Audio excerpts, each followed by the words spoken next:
doing an installation of officers is perhaps the most exciting thing for me to do, because we as police officers, deputy sheriffs, corrections officers, when we take our jobs, we all take an oath to support and defend the Constitution of the United States and the laws of the state of Utah. And we take that oath very seriously, and we get held to a higher standard than any other profession. We get held to the standard that our job will always be to a level. Well, in an FOP lodge, when you do an installation, your brothers and sisters stand before you, raise their right hand to their God, and make a promise to you as a brother and sister to do that very same thing. To hold an obligation very near and dear, and also accepting in advance that if they don't do that, then they'll place themselves in a position of being expelled, impeached and expelled. That's a very solemn oath.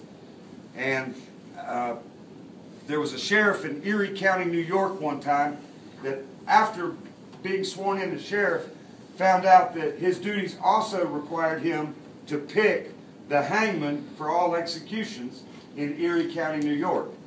And after soul searching, he decided that he had taken an oath as the sheriff and he could not assign that to a deputy.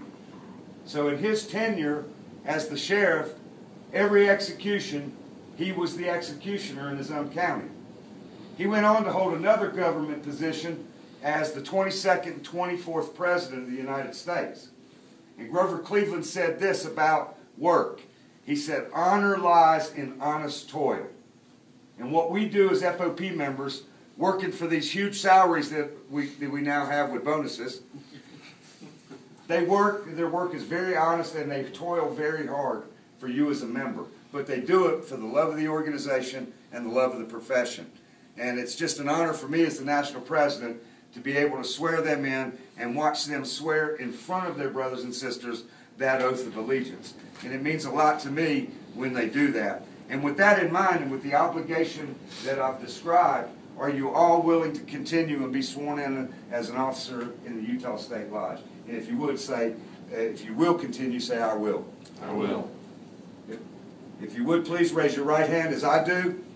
Repeat your name as I do. I, Chuck Canterbury, in the presence of the members of the Fraternal Order of Police, here assembled, do promise and swear that I will abide by the rules of this order, that I will not use the authority invested in me for personal gain.